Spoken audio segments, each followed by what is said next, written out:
آج دجالی فتنے کے بارے میں کچھ باتیں آپ کے گوش گزار کروں گا۔ پہلی بات یہ نوٹ کیجئے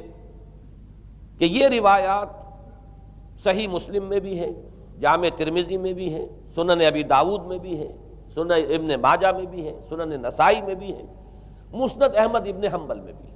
یعنی یوں سمجھیے کہ صرف بخاری کو چھوڑ کر باقی صحاح ستہ کی تمام کتابوں میں اور بڑے جلیل القدر صحابہ سے یہ روایات ہیں۔ حضرت عبداللہ ابن عباس رضی اللہ تعالی عنہما حبر الامہ، حضرت عبداللہ ابن عمر رضی اللہ تعالی عنہما، حضرت ابو سعید خدری رضی اللہ تعالی عنہ اور حضرت ابو الدرداء رضی اللہ تعالی عنہ، ان صحابہ سے ان کتب حدیث میں جو روایات مروی ہیں وہ یہ ہے کہ جو شخص دجالی فتنے سے محفوظ رہنا چاہے وہ سورہ کہف کی ابتدائی اور آخری آیات کی تلاوت کرے۔ بعض روایات میں تو صراحت ہے ابتدائی اور آخری، بعض میں مطلقاً فرمایا گیا کہ 10 آیات سورہ کہف کی انسان کو دجال کے فتنے سے محفوظ رکھ سکتی ہے۔ اس اعتبار سے جو تعلق ہے ان آیات کا دجالی فتنے کے ساتھ وہ گویا کہ احادیث صحیحہ سے ثابت ہے۔ نمبر 2 بات جو اب میں عرض کرنا چاہتا ہوں وہ یہ ہے کہ احادیث نبویہ ہی سے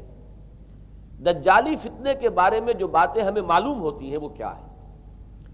دجال کے کیا اوصاف ہوں گے، کیا خصائص ہوں گے، دجالی فتنے کے کیا مظاہر ہوں گے، کیا آثار ہوں گے، کیا اثرات ہوں گے۔ اس کی وضاحت میں پہلے تو ایک بات نوٹ کر لیجئے، ایک ہے دجالی فتنہ، ایک ہے ایک شخص معین المسیح الدجال، ان دونوں میں فرق ہے۔ معلوم ایسا ہوتا ہے کہ ایک تو شخص ہوگا جس کا ظہور ہوگا، وہ شخص معین ہوگا، اور اگر احادیث کا تتبع کیا جائے تو معلوم ہوتا ہے کہ وہ یہود کا کوئی بہت بڑا لیڈر ہوگا، اور آخری زمانے میں قریب قیامت کا جو زمانہ ہے، قرب قیامت کا، اس میں جو بڑی عظیم جنگیں ہونے والی ہیں، ان میں جب یہودیوں اور مسلمانوں کا مقابلہ ہوگا اور بہت کریٹیکل سٹیج پر وہ مقابلہ پہنچا ہوا ہوگا، اس وقت حضرت مسیح علیہ السلام کا نزول ہوگا اور وہ دجال اکبر کو یا المسیح الدجال جسے کہا گیا ہے اس کو وہ قتل کریں گے۔ تو المسیح الدجال یہ تو ایک شخص معین ہے، البتہ دجالی فتنہ صرف ایک شخص معین کے ساتھ نہیں متعلق، بلکہ اس کے لیے جو احادیث آئی ہیں ان کا جب ہم تتبع کرتے ہیں، ان سب کو جب جمع کرتے ہیں تو معلوم ہوتا ہے کہ وہ ایک خاص کیفیت ہے، ایک خاص دور میں کچھ ایسی کیفیات پیدا ہو جائیں گی کہ جن کو دجالی فتنے سے تعبیر کیا گیا ہے۔ وہ کیفیات کیا ہیں، میں کچھ احادیث کے حوالے سے وہ میں نوٹ کر کے لایا ہوں، آج آپ کے سامنے رکھ رہا ہوں۔ پہلی بات یہ معلوم ہوتی ہے کہ اس دور میں، اس دجالی فتنے میں، انسان کو جو قواعد طبعیہ ہیں، جو قدرت کی طاقتیں ہیں، کائناتی قوتیں ہیں، ان پر غیر معمولی غلبہ، اقتدار، اختیار حاصل ہو جائے گا، اور وہ دجال متصرف ہوگا ان تمام قواعد طبعیہ پر، بالکل ایسے انداز میں جیسے کبھی انبیاء کرام علیہ السلام کو اللہ تعالیٰ معجزے عطا فرماتا ہے۔ وہ معجزے کہ جو اللہ تعالیٰ کے فضل و کرم سے اللہ کے رسولوں کو عطا ہوئے ہیں، گویا کہ وہ سب کی سب کیفیات ہیں کہ جو دجال کے بارے میں قرآن مجید یا احادیث نبویہ میں وارد ہوئی۔ مثلا پہلی بات یہ بتائی گئی کہ اس کے لیے فاصلہ بے معنی ہو کر رہ جائے گا، انتہائی تیز رفتاری ہوگی جو اسے حاصل ہوگی۔ چنانچہ الفاظ یہ ہے کالغیث استدبرت الريح، وہ ایک ایسے طوفان کے مانند جو ہے وہ سیلاب آئے گا کہ جیسے کوئی بہت زوردار آندھی جو ہے اس کے ساتھ طوفان آیا کرتا ہے۔ آپ سائیکلون کا تصور کیجئے کہ جس طریقے سے وہ ایک انتہائی تیز رفتار ہوا جو ہے وہ طوفان کو لے کر آتی ہے، اس طور سے وہ فتنہ پھیلے گا۔ ایک اور حدیث میں الفاظ ہیں فلا تدع قریۃ الا حبطتها فی 40 لیلہ، یہ مسلم شریف کی روایت ہے حضرت نواس ابن سمعان رضی اللہ تعالی عنہ سے۔ کوئی قریہ تک نہیں چھوڑے گا دنیا کی کوئی آبادی چھوٹی سے چھوٹی جس میں وہ نہیں پہنچ جائے گا 40 دن کے اندر اندر۔ یہ اس کی تیز رفتاری کا عالم ہوگا، گویا کہ میں تعبیر کر رہا ہوں اسے ان الفاظ سے کہ فاصلہ بے معنی ہو کر رہ جائے گا۔ اسی کے ضمن میں بعض اور روایات آئی ہیں۔ سواری جو ہے اس دجال کی اس کو گدھے سے تعبیر کیا گیا ہے، اس لیے کہ ظاہر بات ہے اس دور میں اور کسی شے کا اگر تذکرہ کیا جاتا ہوائی جہاز کا یا راکٹس کا تو وہ تو لوگوں کی سمجھ میں نہ آتا، اور پہلے انہیں ساری سائنس پڑھانی پڑتی تب وہ الفاظ استعمال کرتے، لہذا وہ اس کا خچر، اس کا جس پر سواری ہوتی ہے۔ لیکن اس کی تیز رفتاری کے لیے الفاظ آئے ہیں کہ اس کا ایک قدم اگر مکے میں ہوگا تو دوسرا قدم شام میں جا کر پڑے گا، اور الفاظ یہ آئے ہیں کہ اس کے دونوں کانوں کے درمیان فاصلہ جو ہے وہ 40 باع کا یعنی 80 ہاتھ کا ہوگا، بلکہ حضرت علی رضی اللہ تعالیٰ عنہ کے خطبے میں جو اس کا بیان ہوا ہے کہ اس کا ایک کان جو ہے وہ 30 ہاتھ لمبا کان ہوگا اس کا۔ ابھی ذرا یہ صرف احادیث آپ سنتے جائیے، پھر اس کے بارے میں ان سب کو جوڑ کر جو ہمیں نتیجہ نکالنا ہے اس پر گفتگو بعد میں ہوگی۔ اسی طرح آواز کا معاملہ کہ اس کی آواز 4 دانگ عالم میں بیک وقت سنی جائے گی۔ الفاظ یہ ہے ینادی بصوت لہو یسمع لہو ما بین الخافقین، وہ ایک ایسی آواز کے ساتھ پکارے گا کہ جسے مشرق و مغرب کے مابین رہنے والا ہر شخص سنے گا۔ اس کی آواز جو ہے گویا کہ وہ تمام فاصلوں کے جو پردے ہیں اس کے لیے وہ حائل نہیں رہیں گے، بلکہ یہ کہ اس کی آواز جو ہے پوری دنیا میں مشرق و مغرب میں بیک وقت سنائی دے گی۔ تیسری بات معلوم ہوتی ہے کہ علاج معالجہ وہ اس انتہا کو اور عمل جراحی اس انتہا کو پہنچ جائے گا۔ یہاں وہ الفاظ آئے ہیں جو قرآن مجید میں حضرت مسیح کے معجزات کے لیے آئے۔ حضرت مسیح کے الفاظ جو ابرئ الاکمہ والابرص، کہ میں مادر ذات اندھے کو اور جو کوڑھ کا مرض تو ان دونوں کو میں ٹھیک کر دیتا ہوں۔ حضرت مسیح علیہ السلام صرف ہاتھ پھیرتے تھے اور مادر ذات جو نابینا ہے، اندھا، بینائی اس کی آ جاتی تھی، اور کوڑھی جو ہے اس کے جسم پر ہاتھ پھیرتے تھے اس کا کوڑھ درست ہو جاتا تھا۔ ابرئ الاکمہ والابرص، وہی الفاظ آئے حدیث میں کہ دجال کو یہ قدرت حاصل ہو جائے گی۔ نمبر 2 یہ کہ وہ یحیی الموتیٰ، جیسے کہ حضرت مسیح کے الفاظ ہیں وہ احیی الموتیٰ، میں زندہ کرتا ہوں مردے کو۔ حضرت مسیح فرماتے تھے ایک مردے کو قم باذن اللہ، اور وہ کھڑا ہو جاتا تھا۔ بالکل اسی طریقے سے دجال کو بھی قدرت حاصل ہو جائے گی کہ وہ مردوں کو زندہ کرے گا۔ مزید وضاحت ایک حدیث میں یہ ہے کہ وہ ایک شخص کو آری کے ساتھ بیچ میں سے چیرے گا، 2 ٹکڑے کر دے گا، پھر سیدھے گا اور زندہ کر دے گا۔ معلوم یہ ہوا کہ علاج معالجے کا علم اور دوسرے یہ کہ جراحی کا علم جو ہے وہ اپنی ان بلندیوں کو پہنچے گا کہ اس حد تک انسان کی رسائی ہو جائے گی۔ چوتھی بات، اس کو زمین اور فضا پر اس قدر غلبہ حاصل ہو جائے گا، الفاظ یہ حدیث کے یامر السماء فتمطر، وہ آسمان کو حکم دے گا بارش برسا اور وہ بارش برسائے گا، والارض فتنبت، اور زمین کو حکم دے گا کہ فصلیں اگا اور وہ اگائے گی، وَيَمُرُّ بِالْخَرْبَةِ فَيَقُولُ لَهَا اُخْرُجِي كُنُوزَكَ، اور وہ کسی ویرانے پر سے گزرے گا اور اسے حکم دے گا، ویران چٹیل میدان، اور حکم دے گا کہ اپنے خزانے نکال، اور فرمایا اس کا نتیجہ یہ نکلے گا فَتَتَّبِعُهُ كُنُوزُهَا، تو اس زمین کے جو خزانے ہیں وہ نکل کے اس کے ساتھ چلنے شروع ہو جائیں گے۔ زمین پر قدرت، فضا پر قدرت، بارش کا حکم ہوگا وہ بارش ہو جائے گی، آسمان بارش برسائے گا، زمین اپنے خزانے اگل دے گی۔ 5ویں بات، وَيُبْعَثُ مَعَهُ الشَّيَاطِينُ عَلَى صُورَةِ مَن مَاتَ، اس کے ساتھ کچھ ایسے شیاطین مبعوث ہوں گے کہ جو ان صورتوں کو اختیار کریں گے ان لوگوں کی جو مر چکے، من الآباء والأمہات والمعارف، جو آباء و اجداد اور مائیں اور دادیاں اور جو بھی جان پہچان والے لوگ ہیں جو فوت ہو چکے ہوں گے، وہ ان کی صورت اختیار کریں گے۔ فَتَأْتِيَ أَحَدَهُمْ فَيَقُولُ أَلَسْتُ فُلَانًا أَلَسْتَ تَعْرِفُنِي، پھر وہ آئے گا اور وہ شیاطین آئیں گے اور انسان سے کسی سے بات کریں گے، کیا تم مجھے نہیں پہچانتے؟ کیا میں تمہارا فلاں رشتہ دار نہیں ہوں؟ اپنی نشانیاں بیان کریں گے اور لوگ پہچانیں گے۔ یہ وہ احادیث ہیں کہ جن کا جو نتیجہ نکلتا ہے اب اس کو پہچان لیجئے۔ وہ نتیجہ یہ ہے کہ حضور صلی اللہ علیہ وسلم نے دجالی فتنے کے جو اوصاف بیان کیے یا جو علامات بیان کی، ان کا حاصل یہ ہے کہ سائنس اور ٹیکنالوجی کی وہ بلندیاں انسان کو حاصل ہو جائیں گی کہ جو چیزیں کبھی رسولوں کے معجزوں سے ظہور پذیر ہوتی تھیں وہ قوانین طبیعہ پر تصرف کے باعث خود انسان کرنے لگے گا۔ یہ ہے در حقیقت حاصل۔ چنانچہ آج آپ دیکھیے وہ جو اس کا گدھا ہے وہ ہمارے آج کل کے ہوائی جہاز ہے، اور آپ کو معلوم ہے کہ یہ رڈار جو ہیں ان کے ہوائی جہازوں کے، یہ بالکل اینڈز پر ہوتے ہیں ان کے بازوؤں پر، اور یہی ان کے کان ہیں، انہی سے انہیں وہ معلومات حاصل ہوتی ہیں۔ خود ان کی لمبائی چوڑائی جو ہے وہ کتنی ہے، اور پھر یہ کہ ان کے درمیان فصل جو ہے وہ 80 ہاتھ کا یا 40 باع کا وہ موجود ہے، اور جہاز کی ایک اڑان اب تو کہیں بات پہنچ گئی کہ آپ کو معلوم ہے کہ پوری دنیا کے گرد بھی ایک جہاز جو ہے وہ چکر لگا لیتا ہے چند گھنٹوں کے اندر، لیکن یہ ہے کہ عام جو رفتار ہے اس میں بھی ایک پڑاؤ سے دوسرے پڑاؤ تک، ایک جگہ سے جس کو ہاپ کرنا کہتے ہیں، یہ بھی کم سے کم 500-700 میل کا عام طور پر سفر جو ہے وہ جہاز طے کر رہا ہے۔ اسی طریقے سے ہماری جو سائنس کی، خاص طور پر جو طبی سائنس ہے، اب اس میں جس طریقے سے کہ زندہ رکھا جاتا ہے انسانوں کو، اور وہ ویجیٹیبل چاہے کہا گیا ہے ان کو ہیومن ویجیٹیبلز، لیکن یہ کہ دل کی دھڑکن بھی چلائے جا رہے ہیں، خوراک بھی پہنچا رہے ہیں، آدمی جو ہے وہ زندہ سال ہر سال تک زندہ پڑا رہتا ہے۔ اور یہ کہ سرجری بعض جانوروں پر تو یہ بات ہو چکی ہے کہ کاٹے گئے ہیں اور پھر ان کو سی دیا گیا ہے، جوڑ دیا گیا ہے، یہ تمام جو بھی معجزے ہیں اس وقت سائنس دکھا رہی ہے۔ اسی طرح اگر یہ معجزہ دیکھنا ہو کہ زمین لق و دق زمین، جہاں کہیں کوئی آثار نہیں تھے کسی ایک پتے تک کے اگنے کے، اگر وہاں لہلہاتے ہوئے آپ کو چمن دیکھنے ہو تو ویسے سب سے پہلے تو یہ معاملہ ہوا تھا اسرائیل نے جو کر کے دکھایا تھا،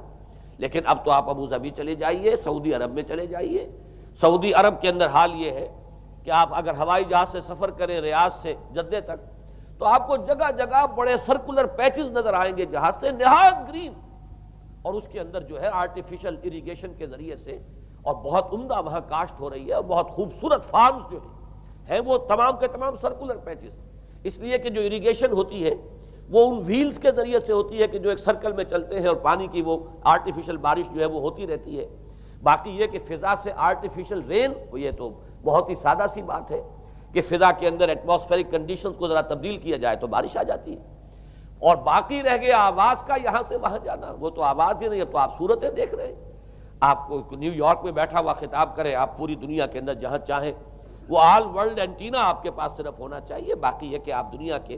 کسی بھی گوشے میں بیٹھے ہوئے کسی شخص کا خطاب جو وہ سن سکتے ہیں۔ تو معلوم یہ ہوا کہ در حقیقت یہ جو دجالی فتنہ ہے،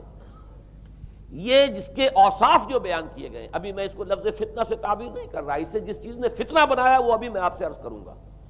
لیکن یہ جتنے اوصاف حدیث میں آئے ہیں، جتنی صفات بیان ہوئی ہیں، جو کوائف وہاں سامنے آ رہے ہیں، ان سب کا حاصل تو ایک لفظ میں یہ ہے کہ سائنٹیفک ڈیولپمنٹ اور ٹیکنالوجیکل ڈیولپمنٹ وہ اس درجے کی ہو جائے گی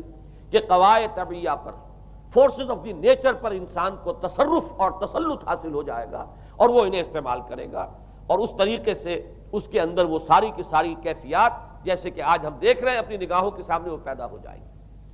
اب سوال یہ ہے کہ اس شے کو فتنہ کس چیز نے بنایا، یہ بات سمجھ لیجئے۔ جہاں تک سائنسی ترقی کا تعلق ہے، تکنیکی ترقی کا تعلق ہے، یہ چیزیں فی الاصل فتنہ نہیں ہے، یہ تو وہ علم آدم الاسماء کلہا کا ظہور ہے۔ اللہ تعالیٰ نے ازل میں حضرت آدم علیہ السلام کو جو صلاحیت عطا فرما دی تھی، یہ ایکسفولیشن ہے اس کا ظہور ہے۔ جیسے کہ آم کی گٹھلی میں آم کا درخت ہے، لیکن ظاہر بات ہے کہ اس کو درخت بننے میں وقت لگتا ہے، پہلے وہ 2 پتے نکلتے ہیں، پھر وہ بڑھتا ہے معاملہ، کئی سال میں جا کر وہ درخت جو ہے وہ جوان ہوگا اور وہ پھل دے گا۔ اسی طریقے سے یوں سمجھئے کہ بالقوہ وہ علم حضرت آدم علیہ السلام کو دے دیا گیا تھا، یعنی وہ صلاحیتیں ودیت کر دی گئیں، وہ فیکلٹیز، سمع اور بصر اور فؤاد، دیکھو سنو نتیجہ نکالو اور آگے بڑھو۔ آپ نے چیز دیکھی، ایک سنی، نتیجہ نکالا، اس کو نوٹ کیا، آگے بڑھے، پھر کوئی چیز دیکھی، پھر کوئی سنی، اپنے سابق جو نتیجہ آپ نے نکال کر محفوظ کیا تھا اپنی میموری میں، اس کے ساتھ اس کو ٹیلی کیا، کوئی اور نتیجہ نکل آیا اور آگے بڑھے۔ تو یہ تو سٹیپ بائی سٹیپ، قدم با قدم انسانی علم آگے بڑھ رہا ہے۔ یہ ہرگز فتنہ نہ ہوتا، میرے الفاظ پر توجہ کیجئے، اگر اس کے ساتھ متوازن طور پر ایمان اور روحانیت کا ارتقا بھی ہوتا رہتا، اگر اس کے ساتھ اللہ کی معرفت، اللہ کی محبت، آخرت کا ایمان، منزل انسان کی جو ہے وہ آخرت ہے، دنیا نہیں ہے، اگر یہ چیزیں ساتھ کے ساتھ ہوتی تو یہ ہرگز فتنہ نہیں۔ فتنہ در حقیقت اسے جس نے بنایا ہے وہ یہ ہے کہ کچھ ایسے اسباب ہوئے ہیں، اور وہ اسباب آج مجھے بیان کرنے کہ در حقیقت موجودہ عیسائیت اس کا سب سے بڑا سبب ہے۔ اس کے نتیجے میں ایک بہت بڑا گیپ ہے، اپالنگ گیپ ہے، بڑا مہیب خلا ہے، بڑی وسیع خلیج ہے جو حائل ہو چکی ہے کہ ایمان اور روحانیت ختم ہوتے چلے گئے، اور یہ ٹیکنیکل اور سائنٹیفک ڈیولپمنٹ بڑھتی چلی گئی۔ ان دونوں کے درمیان جو مہیب خلا پیدا ہوا ہے اس نے اسے فتنہ بنا دیا ہے، اور عظیم ترین فتنہ بنا دیا ہے۔ ورنہ اگر اس کے ساتھ ہی اللہ پر ایمان، آخرت پر ایمان، اور انسان کے اندر ایمانی کیفیات، اس کی روحانی کیفیات اگر یہ بھی برقرار رہتی، بلکہ اس کے ساتھ متوازن طور پر ان کو ترقی کرنا چاہیے تھی، تو یہ ہرگز فتنہ نہیں ہے۔ تو پہلی بات یہ سمجھ لیجئے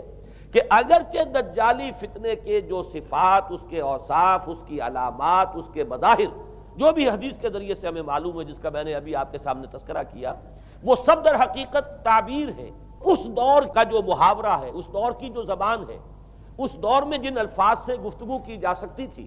اس دور کے ایڈیم میں آج کی جو سائنٹیفک اور ٹیکنالوجیکل ترقی ہے، گویا کہ اس کی تعبیر کی گئی ہے کہ وہ دجالی فتنہ ہوگا۔ لیکن اس شے کو فتنہ بنانے والی شے در حقیقت یہ ہے کہ ایک بہت بڑی خلیج حائل ہو چکی ہے ایمان اور روحانیت، اور دوسری طرف سائنٹیفک اور ٹیکنالوجیکل ڈیولپمنٹ میں ان دونوں کے درمیان اتنا بعد اور فصل پیدا ہو گیا ہے کہ جس کی وجہ سے اس نے فتنے کی شکل اختیار کی۔ اس کا سبب کیا ہے، آج ہمیں اس پر غور کرنا ہے۔ دیکھیے حضرت مسیح علیہ السلام کا دین، اور جیسا کہ میں نے عرض کیا اس سورہ کہف کے پہلے رکوع میں تذکرہ انہی کا ہو رہا ہے، وَيُنذِرَ الَّذِينَ قَالُوا اتَّخَذَ اللَّهُ وَلَدًا مَا لَهُم بِهِ مِنْ عِلْمٍ وَلَا لِآبَائِهِمْ كَبُرَتْ كَلِمَةً تَخْرُجُ مِنْ أَفْوَاهِهِمْ يَقُولُونَ إِلَّا كَذِبًا فَلَعَلَّكَ بَاخِعٌ نَفْسَكَ عَلَىٰ آثَارِهِمْ إِن لَّمْ يُؤْمِنُوا بِهَٰذَا الْحَدِيثِ أَسَفًا۔ ان آیات کا پہلے ترجمہ آپ سن لیجئے، جو پہلی آیات ہے ان کا ترجمہ ہم کر چکے ہیں۔ کل حمد اس اللہ کے لیے ہے جس نے اپنے بندے پر کتاب نازل فرمائی اور اس میں کوئی کجی نہ رکھی، جو بالکل سیدھی ہے اور خبردار کرتی ہے ایک ایسی بڑی عظیم اور مہیب جنگ سے کہ جو خاص اللہ کی طرف سے ہوگی، اور بشارت دیتی ہے مومنین کو جو نیک عمل کریں کہ ان کے لیے بہت بڑا اور بہت عمدہ اجر ہے۔ ماکثین فیہ ابدا، وہ اس میں رہیں گے ہمیشہ ہمیش۔ وَيُنذِرَ الَّذِينَ قَالُوا اتَّخَذَ اللَّهُ وَلَدًا، اب دہرا کر بات آئی، اور تاکہ خبردار کر دے ان کو جنہوں نے یہ کہا کہ اللہ نے کسی کو اپنا بیٹا بنایا۔ مَا لَهُم بِهِ مِنْ علم، نہیں ہے ان کے پاس اس کے بارے میں کوئی علم، وَلَا لِآبَائِهِمْ، نہ ان کے آباء و اجداد کے پاس کوئی علم تھا، کوئی عقلی دلیل نہیں، کوئی اللہ کی اتاری ہوئی کسی کتاب میں، اللہ کے اتارے ہوئے کسی صحیفے میں اس کے لیے سند نہیں۔ وَلَا لِآبَائِهِمْ كَبُرَتْ كَلِمَةً تَخْرُجُ مِنْ أَفْوَاهِهِمْ، بہت بڑی بات ہے کہ جو نکل رہی ہے ان کے منہوں سے، إِن يَقُولُونَ إِلَّا كَذِبًا، نہیں بول رہے یہ، نہیں کہہ رہے یہ مگر جھوٹ۔ فَلَعَلَّكَ بَاخِعٌ نَفْسَكَ عَلَىٰ آثَارِهِمْ، تو اے نبی صلی اللہ علیہ وسلم شاید کہ آپ اپنے آپ کو ہلاک کر لیں گے ان کے آثار پر۔ یہ آثار کے لفظ کو میں ابھی جو کا تو رکھ رہا ہوں، بعد میں اس کی وضاحت کروں گا۔ ان لم یؤمنوا بهذا الحدیث اسفا، اگر یہ لوگ ایمان نہ لائے اس حدیث پر، یہ حدیث قرآن، اس پر اگر یہ ایمان نہ لائے، جیسے کہ وہاں فرمایا گیا تھا اگر رحمت خداوندی میں داخل ہونا ہے اے بنی اسرائیل تو یہ شاہدرہ ہے رحمت خداوندی کا قرآن حکیم، آؤ اور داخل ہو جاؤ۔ یہاں پر ان عیسائیوں کو متنبہ کیا جا رہا ہے اگر وہ اس حدیث پر، یہ حدیث اللہ، اللہ کی کتاب، احسن الحدیث کتاب متشابہہ فَبِأَيِّ حَدِيثٍ بَعْدَهُ يُؤْمِنُونَ، اگر اس اللہ کی حدیث پر، اللہ کی کتاب پر یہ ایمان نہ لائے تو جو ان کے آثار ہوں گے، جو نتائج نکلیں گے، ان پر اے نبی شاید کہ آپ اپنے آپ کو صدمے اور رنج اور غم سے ہلاک کر لیں۔ یہ ہے در حقیقت وہ آیات کے جن میں تذکرہ ہو رہا ہے عیسائیت کا۔ لیکن عیسائیت سے مراد کیا ہے اسے سمجھیے۔ حضرت مسیح علیہ السلام کا دین تو بعین ہی وہی دین تھا جو دین آدم سے لے کر محمد تک صلی اللہ علیہ وسلم وعلیہم الصلاۃ والسلام جتنے انبیاء آئے ہیں ان کے دین میں کوئی فرق نہیں تھا۔ دین توحید، وہی ایمان، البتہ شرائع کے اندر، شریعتوں میں کچھ تفصیلی احکام میں فرق ہوا ہے، شریعت موسوی اور شریعت محمدی میں علی صاحب الصلاۃ والسلام تھوڑا تھوڑا فرق ہے، دین ایک ہی ہے۔ شرع لکم من الدین ما وصی بہ نوحا والذی اوحینا الیک وما وصینا بہ ابراہیم وموسیٰ وعیسیٰ، دین میں تو ہم نے وہی شے تمہارے لیے بھی معین کی ہے مسلمانوں، کہ جس کی کہ ہم نے نوح کو وصیت کی تھی اور جس کی کہ ابراہیم کو اور موسیٰ کو اور عیسیٰ کو وصیت کی، دین ایک ہے۔ ان الدین عند اللہ الاسلام،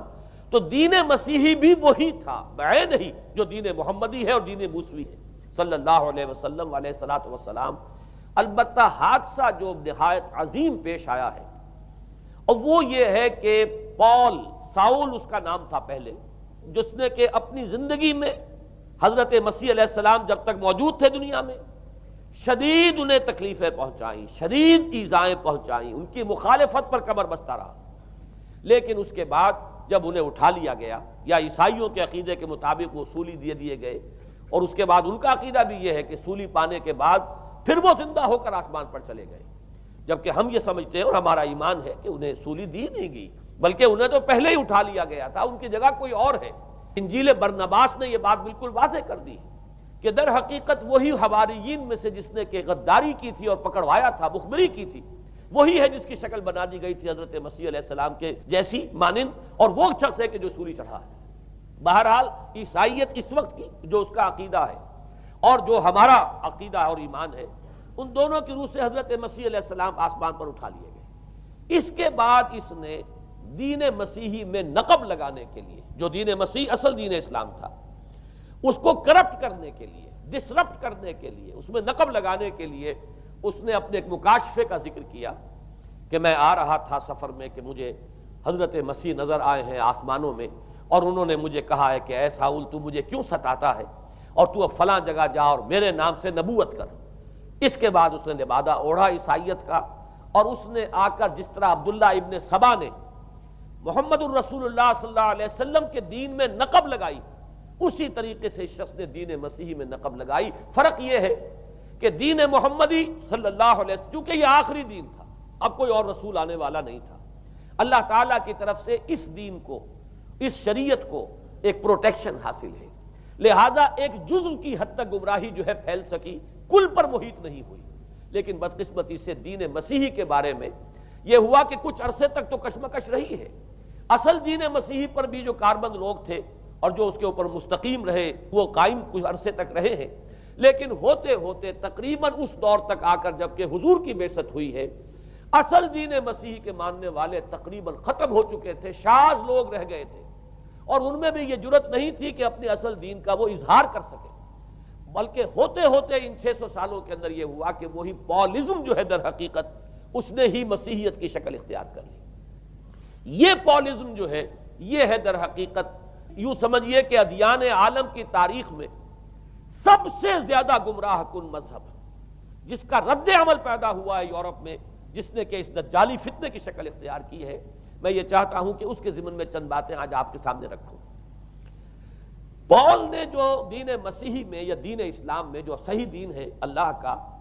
اس میں 3 تبدیلیاں بنیادی کی۔ سب سے پہلا تو وہی جو قرآن کہہ رہا ہے، الذین قالوا اتخذ اللہ ولدا، مسیح کو، حضرت مسیح علی نبینا علیہ الصلوۃ والسلام، انہیں خدا کا بیٹا قرار دیا گیا۔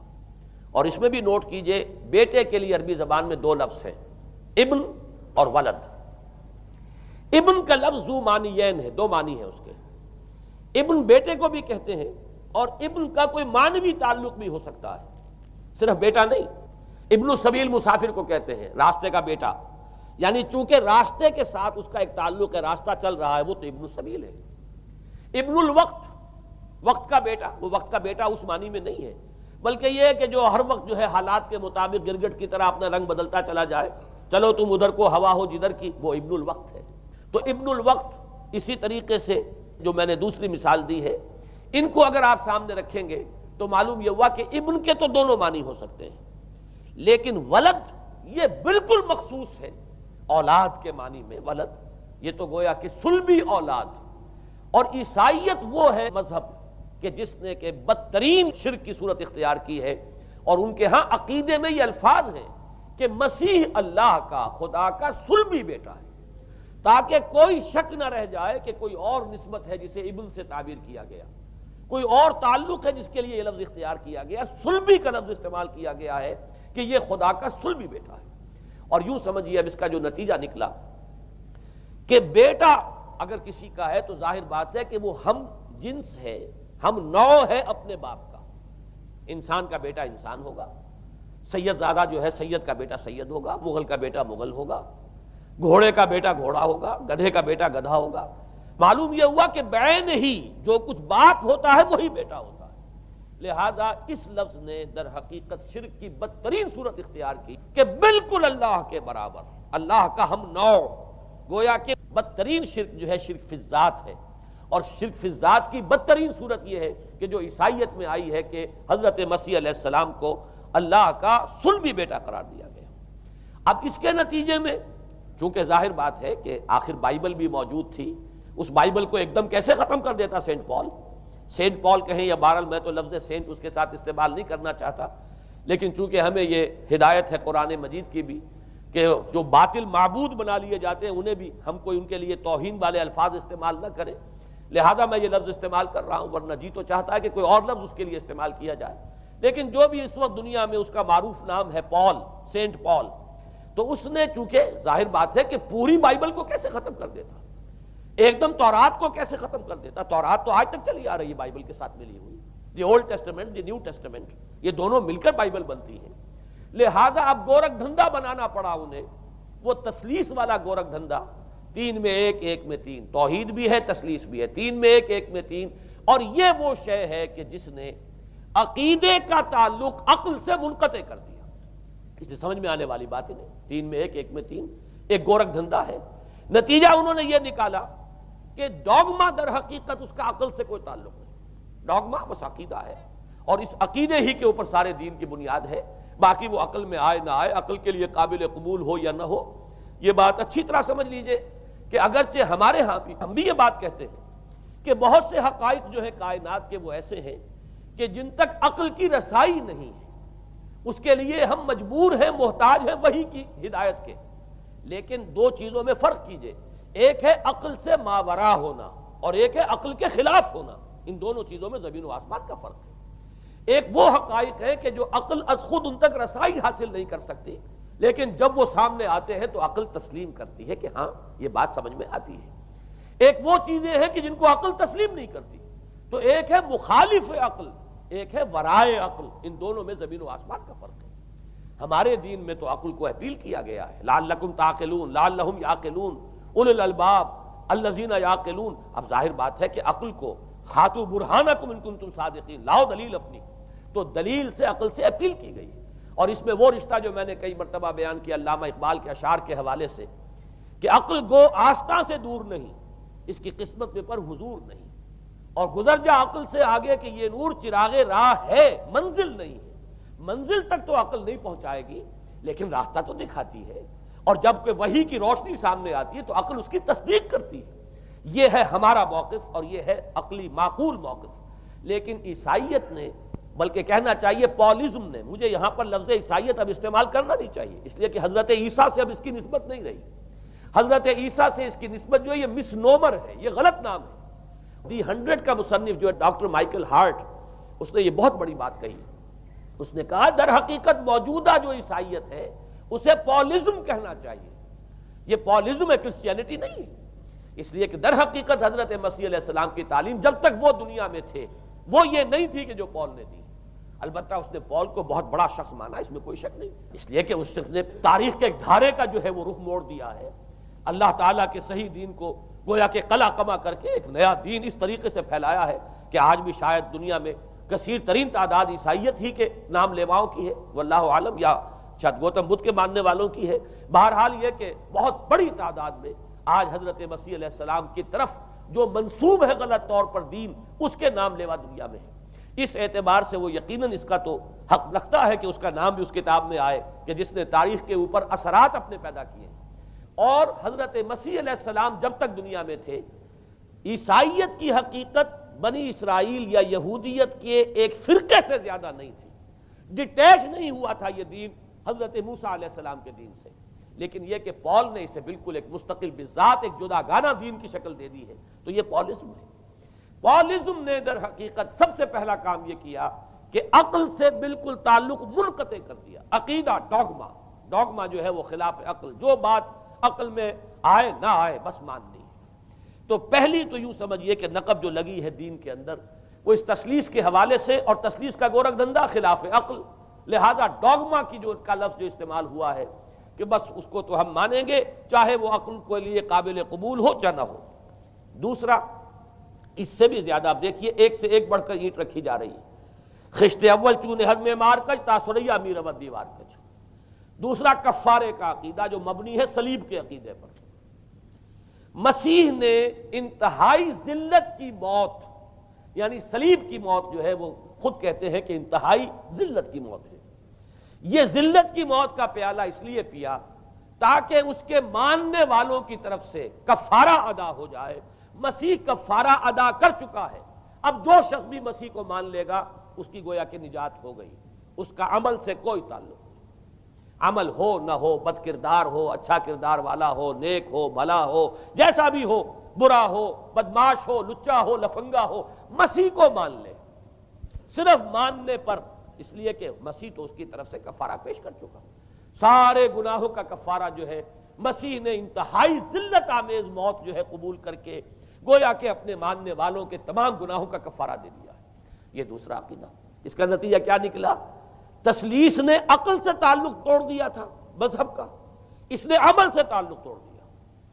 ڈوگما ہی ڈوگما ہے، نہ عقل سے کوئی تعلق نہ عمل سے کوئی تعلق، کوئی تعلق نہیں رہا۔ دین کی جڑیں جو ہیں دونوں اعتبار سے، دین تو نام ان دو چیزوں کا، الا الذین آمنوا وعملوا الصالحات، دونوں کی گویا کہ جڑیں منہدم ہو گئیں، بنیادیں منہدم ہو گئیں، جڑیں کاٹ دی گئیں کہ نہ اس کا تعلق عقل کے ساتھ ہے نہ عمل کے ساتھ ہے۔ تیسری بات آئی ہے، اس نے کہا شریعت منسوخ۔ یہ عجیب ہے، دیکھیے، جسے آئرنی آف فیٹ کہتے ہیں انگریزی زبان میں۔ ابھی تک بائبل کے اندر سینٹ میتھیو کے جو روایت ہے، متی کی انجیل جسے کہا جاتا ہے، gospel of the Lord according to Saint Matthew, اس میں جو سرمن آف دی ماؤنٹ ہے، ایک وعظ ہونے کے اعتبار سے واقعتاً میں اس کی عظمت کا بڑا قائل ہوں، عظیم ترین وعظ ہے دنیا کا۔ اس کے شروع میں یہ الفاظ موجود ہیں، don't think I have come to destroy law, ہرگز یہ نہ سمجھنا کہ میں شریعت کو ختم کرنے آیا ہوں۔ وہ یہ کہہ کر گئے تھے کہ شریعت موسوی تم پر لاگو رہے گی، عائد رہے گی، لیکن پال نے تیسرا نقب لگایا، شریعت ساقط کر دی۔ اس کی ضرورت کیوں محسوس ہوئی یہ بھی سمجھ لیجئے۔ حضرت مسیح یہ کہہ کر گئے تھے کہ میں صرف بنی اسرائیل کے لیے آیا ہوں، میں اسرائیل کے گھرانے کی کھوئی ہوئی بھیڑوں کی تلاش میں آیا ہوں۔ انجیل میں یہ الفاظ آج بھی موجود ہیں۔ حضرت مسیح نے اپنے حواریین کو جب بھیجا ہے کہ اب جاؤ تبلیغ کرو میری طرف سے، اس کی ہدایتوں میں ایک ہدایت یہ بھی ہے کہ تمہیں صرف اسرائیلیوں تک تبلیغ کرنی ہے، باہر نہیں، میں صرف اسرائیلیوں کی طرف رسول بنا کر بھیجا گیا ہوں۔ یہ الفاظ بھی موجود ہیں، اگرچہ اس وقت کے انجیل میں جو الفاظ ہیں وہ تو میں سمجھتا ہوں کہ حضرت مسیح علیہ السلام کے شایان شان نہیں ہے، وہاں کوئی نہ کوئی تحریف ہوئی ہے لفظی، اس لیے کہ وہاں تشبیہ یہ دی گئی ہے کہ کوئی اپنے بچے کے حصے کی روٹی جو ہے کتے کے آگے نہیں ڈالتا۔ گویا کہ جینٹائلز جو ہیں، غیر بنی اسرائیلی، انہیں اس جملے کی روح سے انہیں کتوں سے تشبیہ دی جا رہی ہے کہ میرے پاس میرے بچوں کے حصے کی روٹی ہے، میرے بچے ہیں اسرائیلی، میری روٹی جو ہے یہ جو میرے پاس ہے وہ اسرائیلیوں کے لیے ہے، کوئی اپنے بچوں کے حصے کی روٹی کتے کو نہیں کھلاتا۔ یہ جملہ تو میں سمجھتا ہوں حضرت مسیح کا نہیں ہو سکتا، لیکن یہ ہدایت کہ تمہیں تبلیغ صرف اسرائیلیوں میں کرنی ہے، یہ قرآن مجید کی روح سے ثابت ہے، اس لیے کہ قرآن بھی یہ کہتا ہے کہ رسولاً الی بنی اسرائیل، حضرت مسیح علیہ السلام رسول بنا کر بھیجے گئے تھے بنی اسرائیل کی طرف، اس لیے کہ وہ یوں سمجھیے کہ جسے ہمارے ہاں عام اصطلاحات میں علماء کہا کرتے ہیں تاج و تخت ختم نبوت، وہ تاج و تخت ختم نبوت تو ابھی منتظر تھا محمد الرسول اللہ صلی اللہ علیہ وسلم کی آمد کا،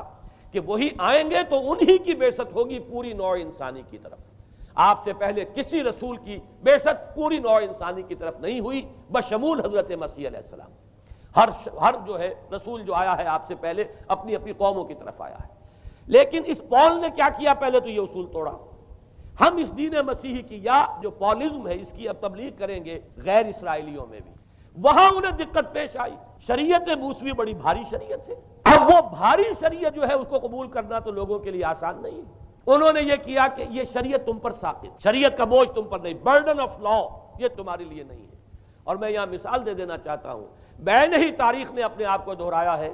عبداللہ ابن سبا نے جو فتنہ شروع کیا تھا ہمارے ہاں، ہماری تاریخ میں جو اس کے اثرات پھر پیدا ہوئے ہیں، ان میں سے ایک جو ہے وہ شکل وہ اسماعیلیت والی ہے،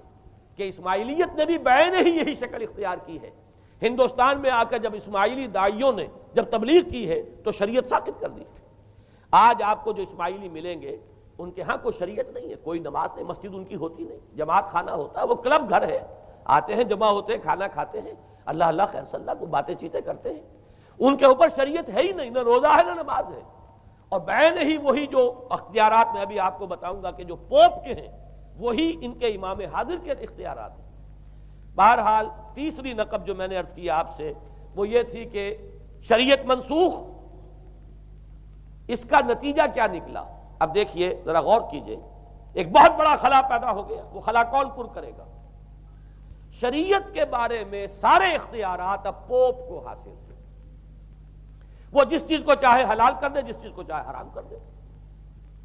جس چیز کو چاہے قرار دے دے کہ یہ ممنوع ہے، جس چیز کی چاہے اجازت دے دے، اس لیے کہ اب شریعت تو رہی نہیں، خلا ہے، اس میں سوالات تو پیدا ہوں گے، یہ کام کیا جائے یا نہ کیا جائے، کون کرے گا؟ تو جب شریعت ختم ہوئی تو سارا اختیار پوپ کے ہاتھ میں آ گیا ہے۔ یہ میں بعد میں ذرا اور تفصیل سے بتاؤں گا کہ کیسے کیسے اختیارات پھر مذہبی طبقے کے ہاتھ میں آئے ہیں۔ اس کے نتیجے میں تاریخ انسانی میں ورسٹ فارم آف تھیوکریسی پیدا ہوئی۔ تھیوکریسی کسے کہتے ہیں؟ جو آج کی اصطلاح میں گالی ہے، تھیوکریسی۔ قائد اعظم کے جملے آپ نے کئی پڑھے ہوں گے، اسلام میں کوئی تھیوکریسی نہیں، مذہبی طبقے کی حکومت نہیں ہے اسلام میں، اور 100% درست ہے۔ تھیوکریسی کہتے ہیں ایک مذہبی حلقے کی، مذہبی طبقے کی حکومت، اس کے ہاتھ میں اختیارات آ جائیں، اور قرآن مجید میں اسی وجہ سے ان کے اوپر الزام لگایا گیا اتخذوا احبارهم ورهبانهم اربابا من دون اللہ، انہوں نے اپنے علماء اور صوفیوں کو اللہ کے سوا اپنے معبود بنا لیا۔ حضرت عدی ابن حاتم رضی اللہ تعالیٰ عنہ جب ایمان لائے، یہ حاتم طائی جو مشہور ہے سخاوت میں، ان کے بیٹے ہیں، قبیلہ طے سے ان کا تعلق ہے، حاتم طائی تو طے سے ہے، ان کے بیٹے عدی ہیں، یہ عیسائی تھے۔ یہ جب ایمان لائے اور پھر انہوں نے قرآن پڑھا تو انہیں ایک اشکال ہوا کہ قرآن مجید میں تو ہم پر الزام لگایا گیا ہے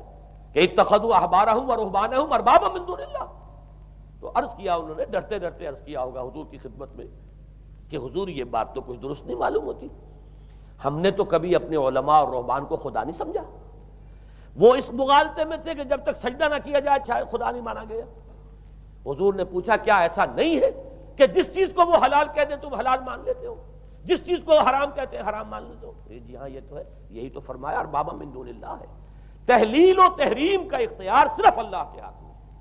یا اللہ کے نمائندے کی حیثیت سے اس کے رسول کے پاس ہے جس کو وحی آتی ہے، اس کے بعد کسی کو اختیار نہیں ہے۔ اجتہاد کر سکتا ہے لیکن اجتہاد کے لیے دلیل دینی ہوگی، نص سے،